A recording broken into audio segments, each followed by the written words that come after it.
इस एपिसोड में हम शुरू करते हैं हमारा सफर हनोई से हालोंग बे तक का।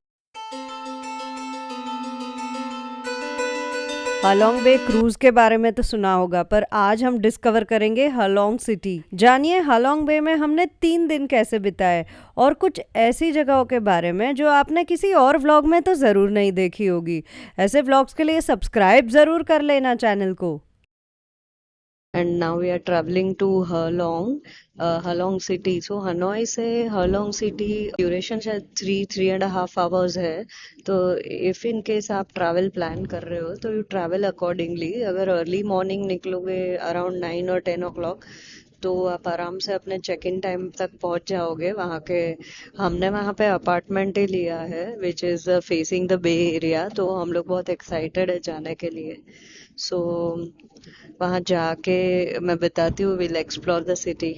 लिमोजिन मैंने आपको पहले भी बताई है, फैसिलिटीज बहुत अच्छी है। तो कभी भी आपको इंटरसिटी ट्रैवल करना है, आप कोई भी ऐसी शेयर्ड लिमोजिन बुक कर सकते हो ऑनलाइन। मैं जहाँ से आप बुकिंग अवेलेबल है, मैं कुछ वेबसाइट्स है वो डिस्क्रिप्शन बॉक्स में डाल दूंगी। तो you check there, book your stay and limousine everything through these websites. It is very convenient here और आप बहुत ही आसानी से अपने अपार्टमेंट तक पहुंच सकते हो। वो लोग पिकअप और ड्रॉप हमें होटल टू होटल देते हैं, और हम जहाँ रुके थे वहाँ पिकअप करने आए थे और हमारे होटल या अपार्टमेंट पे वो लोग हमें ड्रॉप दे देंगे। तो ये काफ़ी कन्वीनियंट हो जाता है हमारे लिए। तो यहाँ लिमोजिन में वो लोग के पास फैसिलिटीज अच्छी है, मैं बताती हूँ। यहाँ पे वो लोग ने हमें फ्री वाईफाई भी दिया है, तो हम 3 hours आराम से अपने मोबाइल में जो भी प्रोग्राम्स देखने एंजॉय करेंगे। अगेन उनके पास चार्जिंग पोर्ट्स है and even the seats, they are massage seats, तो बहुत ही रिलैक्सिंग लगता है। The journey is just like a destination. ये जर्नी भी एंजॉय करने जैसी है। मैं दिखाती हूँ आपको। See these are the massage seats. ये आप बटन्स यूज कर सकते हो, चार्जिंग पोर्ट्स है यहाँ पे। Also they have free wifi. आप जब हनोई से हलोंग बे ट्रैवल करोगे तो यहाँ पे भी view along the way is also very good. Greenery है around the highway, green fields है, बहुत ही अच्छा है। मैंने आपको सिनेमैटिक शॉट्स भी लेने की कोशिश की है, यू विल सी दैट। एक बात है, यहाँ पे जो हाईवेज है काफी कंफर्टेबल है, स्मूथ है रोड्स एंड बहुत ही अच्छा इंफ्रास्ट्रक्चर है। तो आपको कहीं भी ट्रैवल करना हो इंटरसिटी तो इतना इश्यू नहीं आएगा। हमारी जर्नी तो काफी अच्छी चल रही है अभी, हनोई टू हालोंग बे।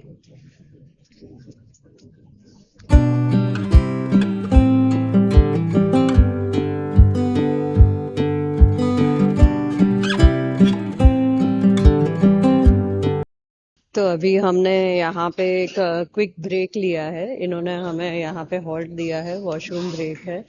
और अच्छा एरिया है यहाँ पे, कैफेटेरियाज, खाने पीने के लिए भी चीजें मिल जाएगी।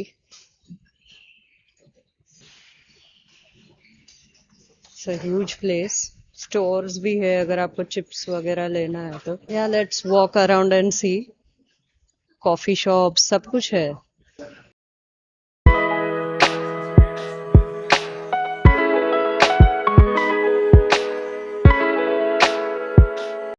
छोटा सा स्टोर भी है यहाँ अगर आपको हैट्स वगैरह लेना है तो।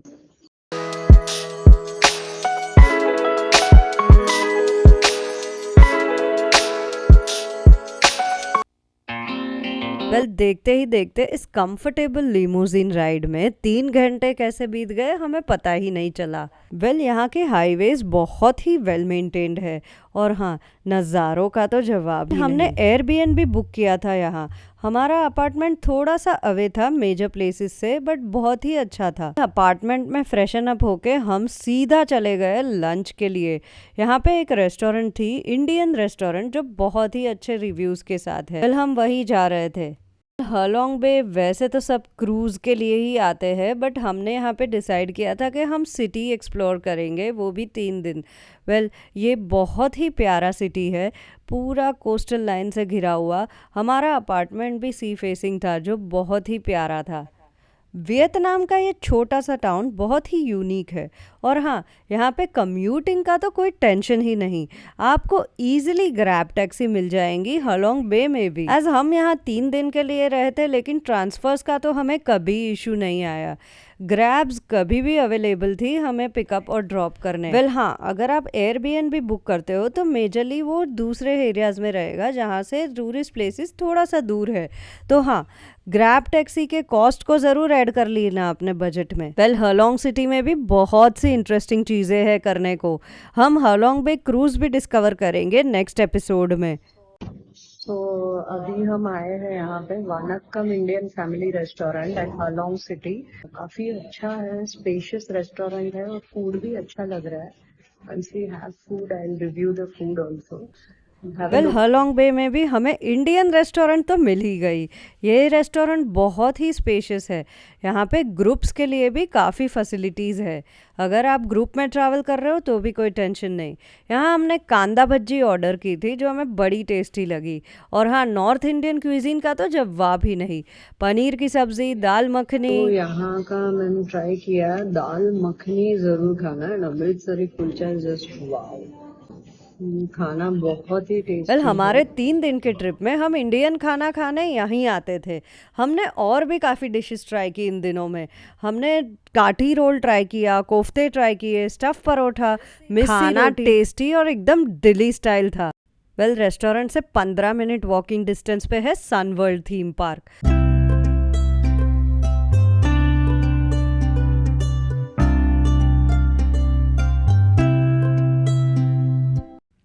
वेल इस थीम पार्क के नज़दीक भी बहुत सारी होटल्स है। अगर आपको मेन एरिया में स्टे करना है, जैसे सनवर्ल्ड थीम पार्क से नज़दीक और रेस्टोरेंट से नज़दीक, तो आप यहाँ की कोई भी होटल्स में अकोमोडेशन ले सकते हो। लिंक मैं आपको डिस्क्रिप्शन में दे दूँगी।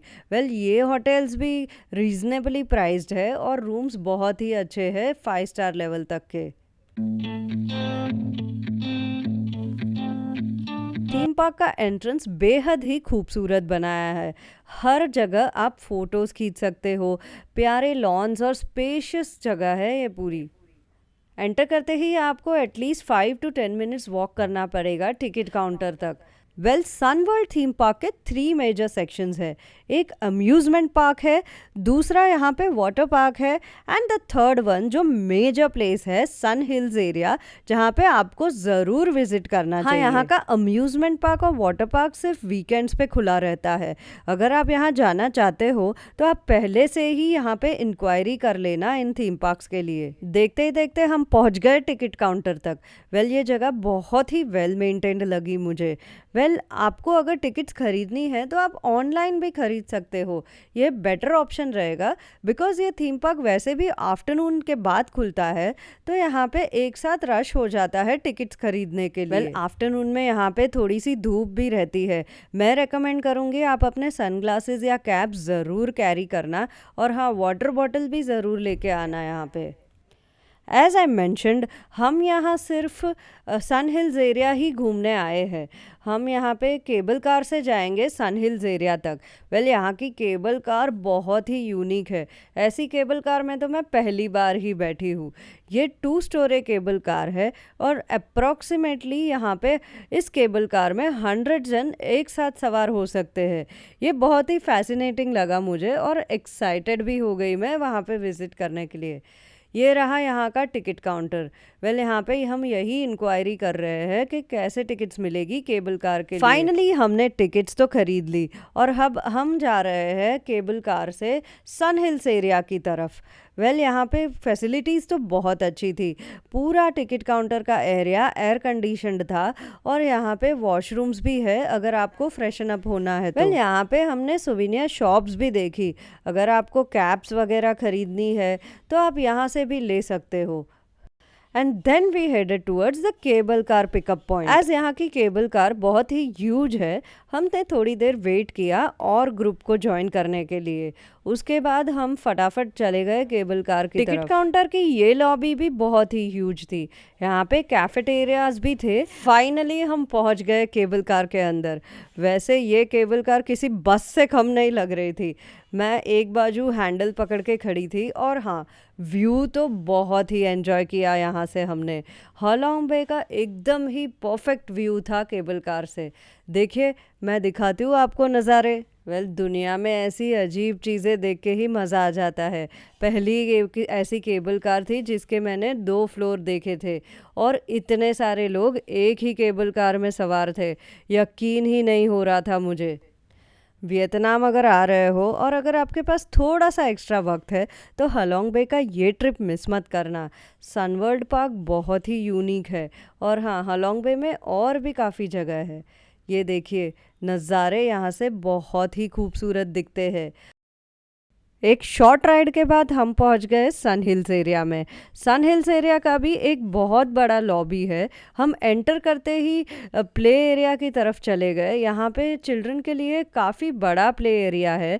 यहाँ पे शॉप्स भी है, रेस्टरूम्स भी है और लॉबी में आप आराम से रेस्ट कर सकते हो थोड़ी देर के लिए and then head towards the next destination.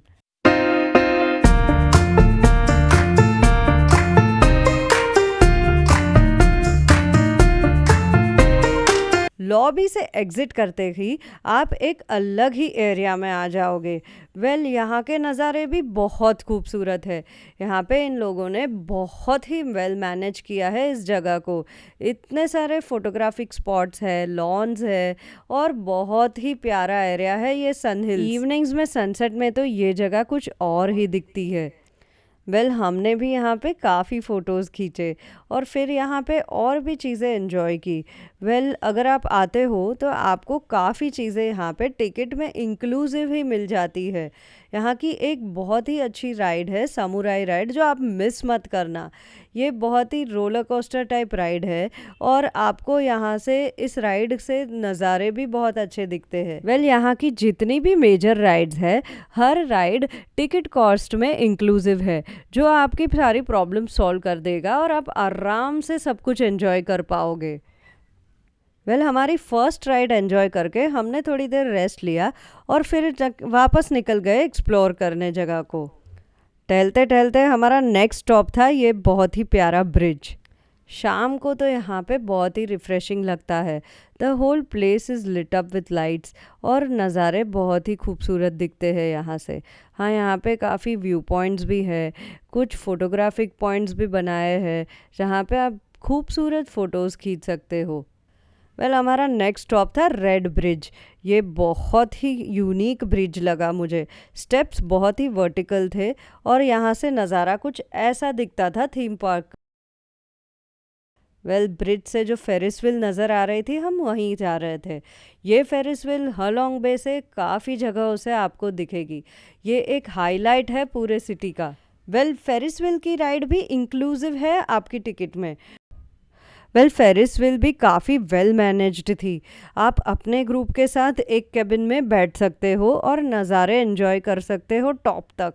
हाँ, आप एडवेंचरस नहीं हो तो भी ज़रूर बैठना इस फेरिस व्हील में। काफ़ी स्लो राइड है और बहुत ही सीनिक व्यूज़ मिलते हैं यहाँ से। हाँ, यहाँ का स्टाफ भी बहुत अच्छा है। Everything is very well managed. They allow you to sit and be comfortable inside. और हाँ, finally we are inside the Ferris wheel. बहुत ही एक्साइटेड थी मैं इस राइड के लिए। फेरिस व्हील में बैठते बैठते थोड़ी सी शाम हो गई थी और हाँ, पूरा डार्क हो गया था, बट फिर भी हमने यहाँ पे काफ़ी एंजॉय किया। ब्रीज भी थी इनसाइड द कैबिन और अच्छा लग रहा था राइड। इस फेरिस व्हील से शायद हम हालोंग बे के टॉप मोस्ट पॉइंट पे थे। तो हम यहाँ पे वैक्स म्यूजियम में आए हैं अभी। काफी वैक्स स्टैचूज है यहाँ पे। महात्मा गांधी का भी है, Mother Teresa, you can see Mother Teresa का स्टैचू है। वैक्स म्यूजियम में हमने स्पोर्ट्स पर्सन्स के भी बहुत सारे स्टैचूज देखे। हर आइकॉन का यहाँ पे स्टैचू लगा हुआ था। ये है प्रिंस विलियम का स्टैचू एंड क्वीन एलिजाबेथ। ये बैरक ओबामा का स्टैचू है। काफी इंटरेस्टिंग है वैक्स म्यूजियम।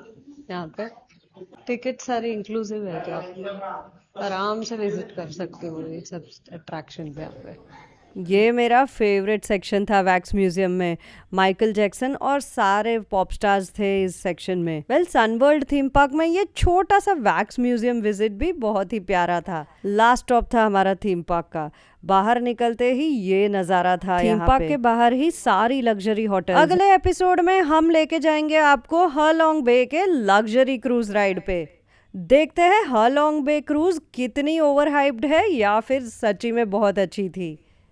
क्या हमें इस क्रूज पे वेजिटेरियन फूड मिला, और हाँ, एडवेंचर स्पॉट्स और राइड्स के लिए क्या क्या अवेलेबल है यहाँ। हालोंग सिटी के शॉपिंग एरियाज भी जाएंगे, और हाँ, नाइट लाइफ कैसी होगी हालोंग सिटी की। सब्सक्राइब जरूर कर लेना इस चैनल को। तब तक के लिए तड़ा। Thank you for watching the video. Thank you.